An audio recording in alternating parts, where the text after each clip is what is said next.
It's deeply frustrating when you see governments that are both trying to limit access to abortion and limit access to contraception. The really interesting study here is out of Colorado, where they gave out 43,713 intrauterine devices to people across that state.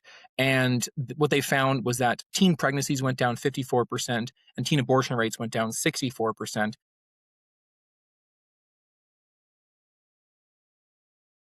Hello, everyone. My name is Kathleen Johnson, and you have tuned into the Creactivators podcast. I have with me a very special guest today, and somebody who is actually the first person that I knew moving to this beautiful province of BC. His name is Teale Phelps Bondaroff. He is a researcher and many other things. I'm going to let him tell his story and also talk a little bit about a couple very important initiatives in our province and in the country, actually. So Teale has a breadth of experience, and that actually translates into many different areas. And so we'll connect the dots for you in two parts. This is the first episode, and then we will reconnect with Teale for a second episode. Completely different topics, but all relying on his expertise. And so, Teale, take it away. Oh, thanks so much for having me on, Kathleen. And I remember seeing you in person when you first came here to the island. And I do wear a lot of hats, and it's always fun when I introduce the various projects and jobs that I have, because some of them tend to derail the conversation. But just for folks who are listening, I'm a counselor in the district of Saanich, so a local city councillor. I chair the AccessBC Campaign for free prescription contraception. I'm a research coordinator for the BC Humanist Association. I am the director of research for Oceans Asia, a marine conservation organization. And in that capacity, I happen to have become the world leading expert in sea cucumber wildlife crime, which is always a fun sort of sticky point that tends to derail conversations. In addition to that, I help support and build little free libraries in my community. And my background's in international politics. So my PhD is in politics and international studies. And what I study as an academic, and I am still research active when I have time, is the political strategy of social movements. I did my thesis on an organization called Sea Shepherd, which is a marine conservation organization. And these days, I do a lot of academic research on Canadian politics, the separation of religion and government, as well as wildlife crime and marine conservation. And I dabble in other things. There's a list of sticky notes behind me for all the various projects, and there's stuff on reproductive justice and international relations. And I have to check behind my shoulder here to see if I'm forgetting anything. The tax policy and a whole lot more. So I do cover a lot of things and wear a lot of hats, both figuratively and actual hats as well. And yeah, it's always a pleasure to share some of my projects with people. Awesome. And so we have had a lot of different conversations about so many random things, and we could do that for a very long time. But we are here today to talk about a couple things. First of all, that being, and this is something that I think is interesting because people might not even know what it is when it seems self-explanatory.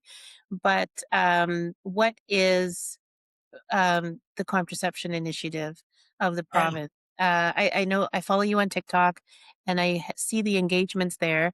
And, people still really don't understand what this is about and how this helps not just only women, but how this helps everybody that is going to be, um, involved in creating a life or not, or choosing not to. It all encompasses not only people that are tasked with giving birth, but everybody's. How does this initiative actually help society in general, and actually affect those that are directly involved? There's so much to say about this. I think perhaps a little bit of background is in order. So I'm the chair and co-founder of AccessBC, a grassroots reproductive justice advocacy campaign that was founded in 2017. And our original goal was to make prescription contraception free in British Columbia. And we succeeded in that goal on April 1st, 2023. And since that time, we've been working, and actually during that time, we've been working to really do two things. One is to continue to see free prescription contraception rolled out across Canada. And the second is to help support removing other barriers that people face when trying to access this life-saving and life-changing medicine. And I know a lot of the conversations you like to have are how did people, get to where they were, and how did I get to Vancouver Island? And a lot of our story actually goes all the way back to my grad school days when during grad school I was in the UK, and in the UK all prescription contraception is free. And my partner and I moved back to British Columbia. It was actually a function of my funding. I was required by the funding that I received for my PhD to move back to Canada to help improve my country. I got a Commonwealth scholarship and was very honored to get one of those. And as a result, one of the requirements is you have to go back to your community and do good. And we were inspired by this policy in the UK. Well, I come to British Columbia. I was living in someone's basement, tutoring their daughter and trying to find work. And we needed new contraception. And I was shocked that A, the implant wasn't then available in British Columbia, and B, that the cost of an IUD, an intrauterine device, was about $350. Now, that's a lot of money for someone who's just traveled across the world and is still a grad student technically and is, looking for work and living in someone's basement. And that was really upsetting. And so years later, I was sitting at my kitchen table with my friend Devin Black, and we were chatting. She was on the board of Island Sexual Health at the time, and she and I had been doing politics together for literally decades. She was my communications director the first time I ran for parliament in 2005, when she was still in high school. And we were kind of complaining about access to contraception. And we thought, well, first of all, it's ridiculous that people have to face a paywall when trying to access this really important and critical medicine. And second of all, someone should do something about it. And we realized that was us. Like, Devin's a lawyer, I'm a political scientist. We know how to do advocacy. And so we set up AccessBC in 2017. We were a Twitter account for the longest time. We're now off that platform because it's been taken over by fascists.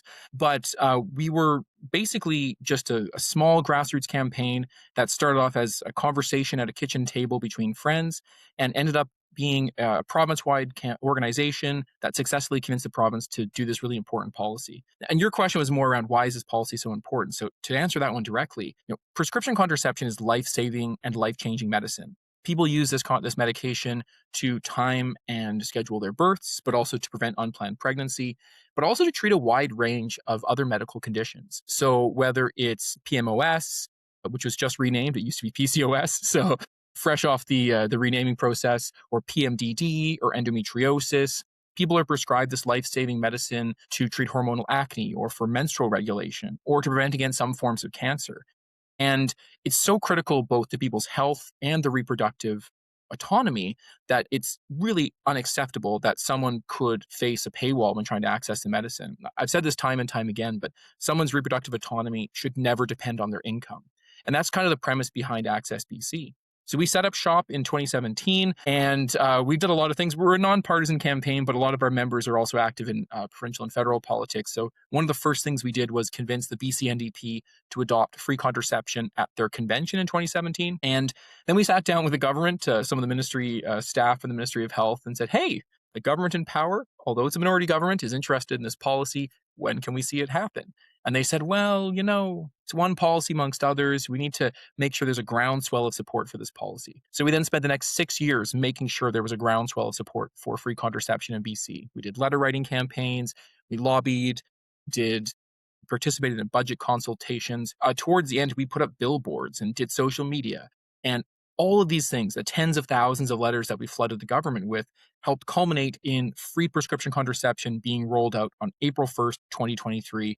And we just finished celebrating the third anniversary, and it was a big celebration. So that's a long kind of journey to tell the story of how we got from literally the kitchen table to a policy that's transformed lives in British Columbia. And I have the numbers for you, Kathleen. I'm really excited about them. So since this policy came into place in April 2023, up to February 2026, the end of February, 407,000 people have been able to access free prescription contraception. And it's not just one type of contraception like some places have done. You've got 232,000 hormonal pills, 105,000 hormonal IUDs, 101,000 emergency contraceptives. And that one's really interesting because we didn't ask for that one. We just asked for a prescription contraception and didn't think to add things like Plan B. And the government added those, which we're very grateful for. But also, copper IUDs and hormonal injections and rings and implants. And so in that way, the policy's been transforming lives across BC. And since the policy was rolled out here in British Columbia, we have also been working to set up sister campaigns across the country. We have sister campaigns now active in Alberta, Saskatchewan, Manitoba, Ontario, Quebec, Nova Scotia, and New Brunswick. And there's 4 jurisdictions in Canada that have free prescription contraception: BC, Manitoba, PEI, and Yukon. And we're hoping to get more. So there's lots to celebrate and a lot more work to be done. But that's kind of the very brief journey of how AccessBC got to where we are today. Well, that's not bad for a kitchen table conversation. We're very grassroots too. Yeah. In regards to this, and thank you for that full context. I really appreciate that. I think when I'm following your engagement online, I see a lot of comments, obviously stating the obvious. You are a man, you identify as male. And so that garners some reactions, especially given this topic. Can you speak to how that's important? Your identities actually plays a key role here. Really good question. And I think I had a video about this a few weeks ago, and it comes up from time to time. So, Access BC is really a child of social media. We really were doing most of our heavy campaigning during the pandemic. So much as I love tabling and meeting people in the community, and yes, Kathleen, we have two giant meter and a half long outreach IUDs. Um, but much as I like that, we're a creature of social media, and as folks who know, and I'm sure this will come as no surprise to people who are listening, but you sometimes get some toxic and misogynistic comments under videos in the social media space. And one of the roles that I have on the campaign is holding space in those comments. So I do a lot of reply videos on TikTok and now Instagram Reels, where we'll take a really, really horrible comment and sometimes a confused comment or sometimes a comment that comes from a place of ignorance. They're usually a combination of ignorance and misogyny, which is not a very nice set of ingredients. And I'll do response videos and engage with those people's arguments. I'm an old high school debater and I love winning an argument. And the case for free contraception is a winning argument. Having done this now for almost a decade, I have yet to encounter an argument against the policy that wasn't bathed in misogyny or ignorance. There just isn't a good argument against it. And so as a result, we have a winning hand. And so it's deeply satisfying to engage with these actors. Sometimes they're in bad faith, sometimes they're in good faith, usually bad faith, and really show them how bad their arguments are. But you were talking about positionality, and I think this is also really important. We have a big social media team with lots of different members, but most of them are women or people who identify as women or people who are non-binary and not, hairy, white, cis guys like me. And the role that I can play in that is, I think, quite an effective one. Sometimes people just won't listen to people who don't look like them. And a lot of those people are men in the comments making really horrible comments. Like the number one comment we get on social media is, well, nothing is free, And we sit back and we're like, well, first of all, that's not an argument. That's just sort of a crotchety comment. But second of all, no, contraception's free in British Columbia. And they present these comments as though they're arguments, and then we can pick them apart and actually explain how not only is free prescription contraception a great policy, but it's also revenue positive and saves governments money. And in British Columbia, there was a study by Dr. Wendy Norman, who estimated from the University of British Columbia, her team estimated that free prescription contraception would save BC around $27 million per year. So, the economic arguments are very strong in favor of the case. There's strong equity arguments. There's strong arguments about affordability and health outcomes. And so I think it's really important sometimes to have different perspectives in that conversation. But also, like, the power of the misogyny, it's really gross. And I don't want my social media team dealing with that. They're a lot of them are young people who are aspiring doctors or they're students, and most of them are women. And I don't want them having to deal with the nonsense of the misogyny. And of course they can if they want to, and they're very good at it and more than capable of doing it themselves. But it's nice sometimes, I can just sort of swoop in and hold space. And I think that's really important, to hold space. And a lot of times the people who are making those comments aren't expecting someone who probably looks like them to come in hard with intersectional feminist rhetoric and demolish their argument. And so there's a role for everyone to play. One of the things that I've often said in my videos and in my commentary is those people who benefit from systems of oppression have to take an active role in dismantling those systems. We all need to chip in to smash the patriarchy. And the patriarchy ultimately hurts everybody. Some people more acutely and overtly than others, but it hurts us all. And so we all have a role to play and need to roll up our sleeves. And it just so happens that one of the roles that I get to play is really engaging with those negative comments. And now I know you're not supposed to feed the trolls and we're supposed to delete those comments and just ignore them, but people are thinking those things. Now, some of them are bots, don't get me wrong, but people are thinking those things. And so when you can effectively engage with them, people who are making those comments may not have their minds changed, but the people who are reading them who maybe share those beliefs can then be kind of mollified and say, oh, I didn't know that. We've had only about 2 people who got back to us after several exchanges saying, oh, I didn't know that was the case and you've changed my mind. That's a very rare thing to have on the internet these days. But very often we need to stand up against that hate. We can't just let it sit there in our comments and wallow and fester. We need to constructively engage with it. And it's one of the things I both enjoy doing and I'm able to do given my positionality. Thank you so much. I think one of the obvious offshoots of this is what we see happening south of the border, and even restrictions for medications, oral medications. And of course, we are all aware of turning back the clock on a lot of positions where now Canada, I guess, is kind of positioned as the adult in the room in a lot of ways. And I think this is also one of those issues where, we can emerge as more reasonable on reproductive care, and calling it reproductive care is also a choice of words that is very important. So what are your opinions on the kind of work that you're doing and what you see happening in the United States? Yeah, I mean, it's not just the United States, unfortunately. It's right here across Canada, and I'll come back to Canada in a moment. I'll start with the negative, and we'll get back to positive here. So you're right. We've seen the erosion of reproductive rights in the States. My inbox, I've got a news notification for this kind of thing, and it's bad. People said, "Oh, we're only going after abortion rights. We're not going to go after contraception." And then, of course, you see, far right fascist Republicans and MAGA people going after contraception. We saw, Trump, I can't remember the value, but millions of dollars of contraception were destroyed rather than distributed to people as part of, the American foreign aid program. And you have states who are, restricting access to abortion. They're restricting access to the abortion pill, mifepristone and mifgamizo. They are rolling back people's ability to get access to contraception. And then we have just very recently this underbabied expression. Did you hear that one, Kathleen, in the news? It was a horror show. There was I some. haven't, I must confess, I have taken a little bit of a break from those kinds of topics because it's just been a buildup and it's a lot. But yes, please enlighten me. I'm so sorry to be the person to introduce you to this, but there was some interview at the White House or something, and they asked the Minister of Health, if you can call him that, Secretary of Health, sorry, about something around babies, and they introduced the term underbabied, that the American women are underbabied, which implies that they either have not enough kids or no kids. And this is the same government that's, of course, attacking reproductive rights and going after people's ability to have abortions or access contraception. So it's an absolute horror show. And so I think at times like this, there's a couple of angles to take. Our campaign always stands in solidarity with anyone who's fighting for reproductive justice in Canada or around the world. And we always offer our support, our advice to any groups that are fighting for similar policies. One of the interesting things about free prescription contraception that I didn't mention in the list of benefits is that it actually dramatically reduces abortion rates. There was a study out of Colorado many years ago that, I don't want to stigmatize abortion. Like, abortion is healthcare and abortion is love. Abortions are great. When people want to have an abortion, that's fantastic. We want to have people have access to those.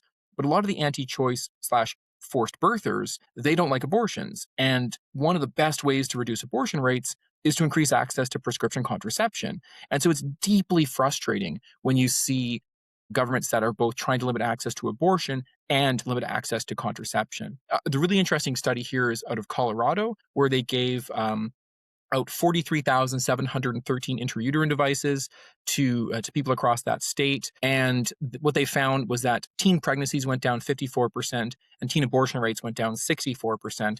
And you've seen other numbers in other jurisdictions. And so it's deeply frustrating when you see people who are so ideologically opposed to things like abortion, blinded by their misogyny, walking away from really effective policies like free contraception. You can get kind of hopeless. Like, it's not just the States too, there's other countries as well where we see hard-fought reproductive rights being rolled back. And so one of the things that was so inspiring here in British Columbia when BC became the first jurisdiction in Canada to make all prescription contraception free, and what we said to the press at the time was, we're making British Columbia a beacon of hope for reproductive justice. And that's so critical because people do need hope right now.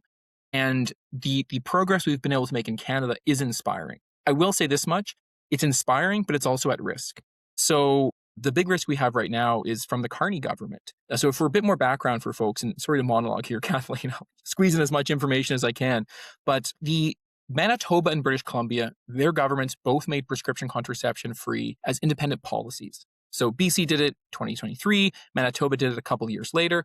And then in April 2025, we have Bill C6, well, not April, but in 2025, Bill C6 were getting adopted. This is the National Pharmacare Plan. It's national legislation that was negotiated between the NDP and the federal Liberals as part of their power sharing agreement, and it was supposed to create a national pharmacare plan in Canada. The first phase of this program was supposed to be free contraception and free diabetes medicine and supplies. And after the policy was adopted, the federal government then needed to negotiate individual agreements with each of the provinces and territories because healthcare is a provincial matter. And effectively, in this case, the federal government was coming in with money to help create the program. Well, only 4 agreements were signed before the last federal election: BC, Manitoba, PEI, and then days before the election, Yukon. We were very happy to see it. Then the election happened. Mark Carney was elected. And it's been over a year now that we haven't had a single additional agreement. And when asked, originally, Mark Carney said he wasn't going to negotiate new agreements. Then he said he was. Then he said he was open to it. He's been waffling on agreements. And effectively, the messaging that the federal Liberals have settled on is they're going to maintain the 4 agreements that they have and not pursue others. And this is a problem because those provinces that have those policies in place, that's fantastic, but they represent only about 17% of Canadians, which means that the vast majority of Canadians still face cost as a barrier when trying to access these 2 very important types of medicine. And so that was deeply frustrating. The positive thing, by the way, was when BC negotiated its agreement, because they already had free prescription contraception in place, they were able to negotiate free menopause hormone therapy. So BC has that now as well, which is absolutely fantastic. So that's one of the things you can do when you make progress. And by the way, phase 1 is free contraception and diabetes medicine and supplies. But that's only phase 1. There's supposed to be additional phases to the point where we eventually get full national pharmacare. Canada is the only country that has a national public healthcare system that doesn't have a national pharmacare plan. And we know that 22% of Canadians are splitting pills or skipping doses or not filling prescriptions because they can't afford it.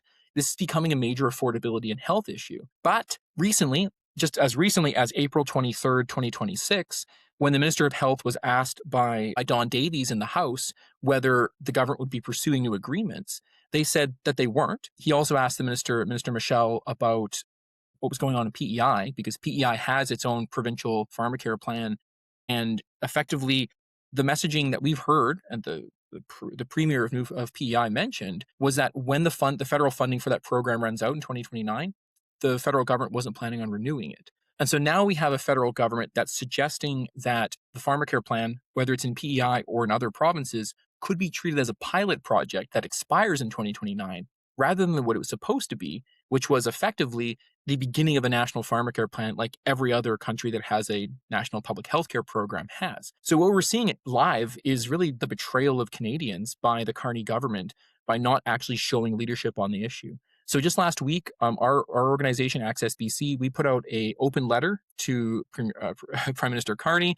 We were joined by the Council of Canadians and 65 other civil society organizations calling on the government to actually step up and resume bilateral talks to make sure the agreements that we have in place are fully funded and actually work towards a national pharmacare plan that covers everything.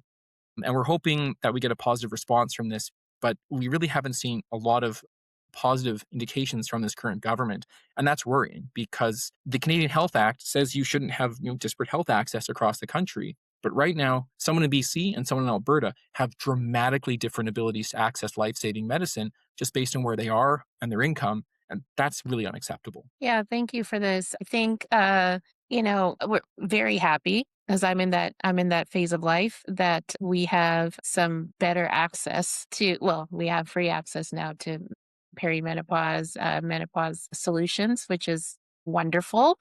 Many women are suffering through this phase. And I know that this is a conversation we're going to have in part 2, but we know that a lot of the opposition to these programs, or stumbling blocks, if you will, are have a religious basis. And that can be really difficult to address, especially when you're not wanting to offend people's faith or what their belief systems are, but having to call attention to the fact that the facts are the facts, that there is a religious base to a lot of this.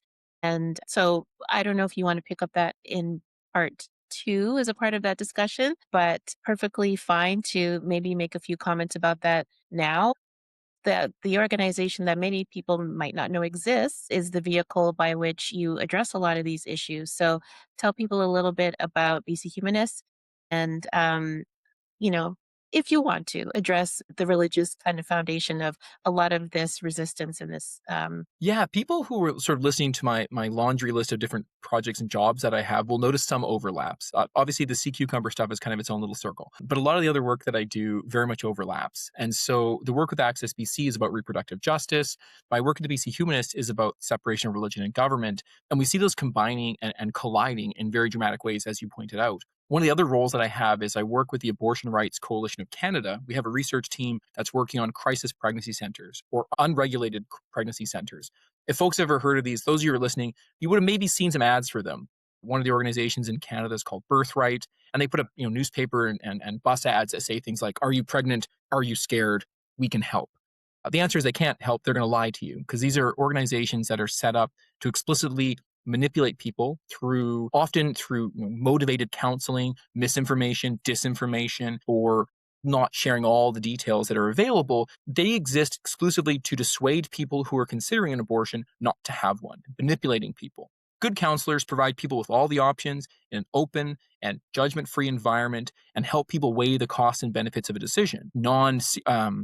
Malicious actors like unregulated pregnancy centers are motivated to dissuade people from having an abortion. And the reason why I bring them up is because they are all set up by religious organizations, every single one of them. Some of them are very good at concealing their religious identity, and you only find out if you really get into the weeds on their websites. A couple of years ago, we published a big report looking at unregulated pregnancy centers and their websites and the misinformation and disinformation they contain.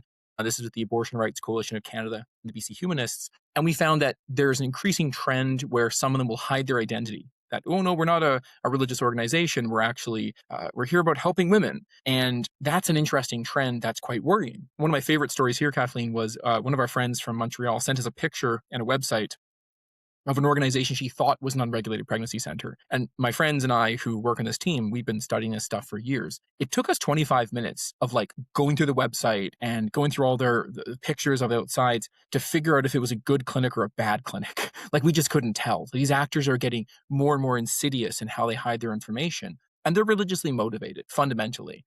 And what's actually interesting, if you go back to the history of crisis pregnancy centers as they used to be called, they were set up and initially innovated and designed by a Canadian, and they've now sort of propagated around North America and further afield. There's mobile crisis pregnancy centers in buses and vans that will go and park in front of places where people who are at risk of an abortion, I'm using heavy air quotes there, of course, designed to manipulate people. They will give out recreational ultrasounds to try to emotionally manipulate someone into not having an abortion.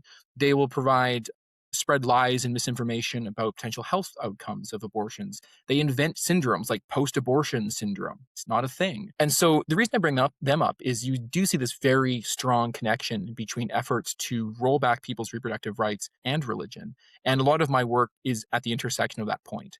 And a lot of it is research advocacy based. We'll talk about this in our next episode, but with BC Humanists, we once published a report called "We Yelled at Them Till They Stopped."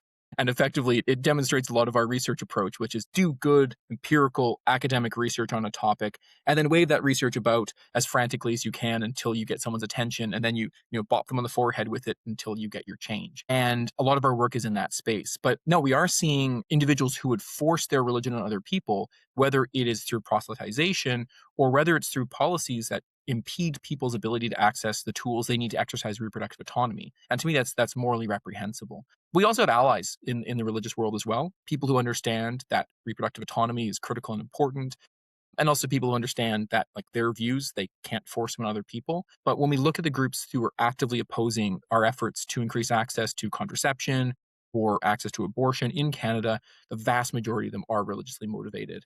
And that we often need to tackle that head on. And that might be publishing reports that reveal why unregulated pregnancy centers cause harm, and maybe looking into how they're funded. A lot of people out there may not know that organizations and entities like unregulated pregnancy centers that are actively harming people in their community receive tax exemptions or grants from different levels of government or from secular charities. And that's very worrying. And so we're always trying to work to make sure that people are aware of these harms and then doing what we can to forestall them and to prevent those harms from spreading and impacting people. Yeah, I'm just so grateful that organizations like yourselves are out there. I mean, I've been in that position where I have fought about abortion. As you know, I'm a mother of five. And I think people are sometimes surprised that I actually am very much in favor of reproductive autonomy and care. And it is critical. It's critical to the trajectory of a woman's entire life. And also, I think it impedes our entire country as a social enterprise when we're not providing women options. And so, all the good work that you're doing there, and knowing that we were so close to having conservative government in BC, I wanted to ask you if you think that all the work that you've done, it could be undone if government does change hands at any time. And what would that look like? Oof, good question. I mean, this comes up quite often, and it's always worrying. I always like to be moving things forward rather than playing defense. But as you mentioned with the states, with the rollback of Roe v. Wade and the rollback of reproductive rights, we often find ourselves playing defense. I will say here in British Columbia, any government that comes after universal no-cost prescription contraception is going to be in for one heck of a fight. And what was really interesting too was in the 2020 election, we actually had all three political parties in British Columbia endorsing free contraception. The Greens had it in their platform, the NDP had it in their platform, and the Liberals were forced to support the policy after one of their candidates, Laurie Thrones, had a horrible political gaffe. So we actually had general consensus across the political spectrum in British Columbia supporting the policy. Fast forward to today when we have completely different parties and some very profoundly regressive ideologies in the legislature. Could that happen? I mean, I think that if a government in British Columbia was going to come after the policy, we would fight to the pain on it. And I think the thing is, the policy is so good. Like, we're getting so much good data on it that you would have to be profoundly both short-sighted, misogynistic, and narrow-minded in order to even consider canceling it. One of the things I didn't mention was some of the work of the contraception and abortion research team at the University of British Columbia. They've now been studying the impact of free contraception because we now have 3 years we can look at it. And the numbers are amazing. We saw, we being the collective we here, sorry, using the academic speak, but we saw in British Columbia a 10% increase overall in use of contraception, prescription contraception in general, and a 49% increase in uptake in LARCs. LARCs are long-acting reversible contraceptives, so implants or IUDs, and that's a massive change. A lot of social programs and public health programs, you often see a couple percentage points change in either direction. You're moving the dial, but we're always working towards an outcome. 49% increase in LARC uptake is massive. And for people who are listening, one of the reasons that is because LARCs, IUDs, and implants are the most expensive forms of contraception. They're also the most reliable. But now an IUD costs around $550, the implants like $350. That's a ton of money. There was a study from Stats Canada a couple years back that found that about 25% of Canadians don't have the money on hand to afford an unexpected expense of $500 or more. And surprise, that's how much an IUD costs. And so you have people who are trying to decide between groceries and contraception, or textbooks and rent and contraception, and that's just not on. So I think any government, the reason why I bring up those statistics is, as we continue to study the program, as the program is in place for longer and longer, we're going to see more benefits. We're going to see the cost savings rolled out. We're going to see data on abortions as well. We're going to see data on different demographics and shifts in type of contraceptive use now that it's free. And so I think it would be a very poor government that would go after this policy. And we would be in the streets and doing what we needed to be done to protect it. Right now, the big fight is trying to see it rolled out across the country, because we have some governments like Alberta and Ontario who are reticent to engage with the policy. But we have some provincial governments like Newfoundland and Labrador and New Brunswick, where the governments are actively asking the federal government to please step up and sign agreements, and the federal government isn't. I want to jump on one other thing, Kathleen, because I mentioned we'd fight to the pain, which is a classic Princess Bride reference. But it also, if you'll permit me, I can dovetail into one of our other campaigns we're currently working on with AccessBC. Now that we have free contraception in BC, in addition to supporting our sister campaigns across the country, the other thing we're currently working on is improving pain management for IUD insertions. Because our campaign isn't just about free contraception, we want to remove other barriers that people face. And when it comes to contraception, cost is only one of the barriers, and direct cost is only often a small portion of those barriers. We often talk about compounding barriers on the campaign, where barriers will layer on top of each other, making it harder and harder for people to access this medication. And so it's direct cost, but it's also indirect cost. Someone has to travel to a clinic and back to get their prescription, they have to travel back, get their IUD inserted, and then travel home another time. And that might be easy if you live around the corner from your health clinic in downtown Vancouver. But if you live in Lumby or a 100-mile house or a remote community, those costs can really add up. And the other barriers we've looked at, stigma and taboo in society, misinformation and disinformation, those are bigger bigger things to fry. We're chipping away at the patriarchy one root at a time, but there's a lot of work. But the other one is pain management. So IUDs, and again, back to positionality. I have never had an IUD inserted, so this is, of course, me reporting as a cis guy. But IUD insertion processes can be quite painful for many folks, and there is a wide range of pain relief available, but often it's not easily accessible, or there's a cost, or the medical provider isn't trained in it, or there isn't a billing code. So our newest campaign is called Not Just a Pinch, and we're aiming to improve pain management in British Columbia for IUD insertions. And folks can learn more about it on our website at accessbc.org. We're doing a letter writing campaign to the Minister of Health. She's been very supportive and responsive.